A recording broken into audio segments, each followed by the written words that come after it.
और बहुत शॉर्ट में करने वाली हूँ। एक एन ए मुखर्जी केस है, ये भी बहुत इंटरेस्टिंग केस है। ये मैं चलो अभी डिस्कस कर देती हूँ, बहुत ही क्यूट सा केस है ये, छोटा-सा। इसमें क्या होता है कि एक हस्बैंड वाइफ होते हैं, दोनों साथ में खुशी-खुशी जी रहे होते हैं, ठीक है? अब क्या होता है, हस्बैंड ने क्या किया कि हस्बैंड ने एक दूसरी लड़की के साथ बोला कि मैं पानी को साक्षी मान के तुम्हें अपनी बीवी मानता हूँ। फिर थोड़ी देर बाद बोला मैं मंदिर को साक्षी मान के तुम्हें अपनी बीवी मानता हूँ, और उसके बाद साथ में रहने लगे, ठीक है? As an husband wife. तो उनकी जो फर्स्ट वाइफ थी, उन्होंने क्या बोला कि यार ये आप कैसे रह रहे हो, और ये तो बाइगेमी के लिए उन्होंने केस फाइल किया कोर्ट में, ठीक है? कि भई इन्होंने मेरे होते हुए किसी और से शादी कर ली, ठीक है?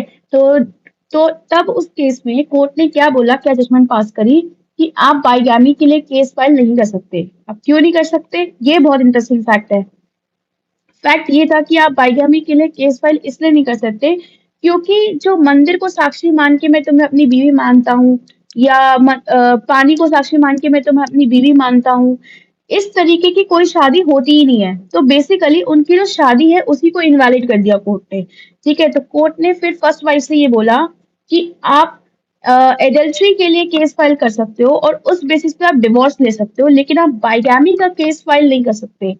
क्यों नहीं कर सकते? क्योंकि कोर्ट इस शादी को वैलिड ही नहीं मान रहा। Yes, this is a void marriage, very nice. तो ये वॉइड मैरिज है, इसकी वजह से जब शादी वैलिड ही नहीं हुई, तो उस शादी के लिए बाइगेमी के लिए चार्ज क्यों किया जाएगा? नहीं किया जाएगा ना, एडल्टरी के लिए चार्ज किया जाएगा।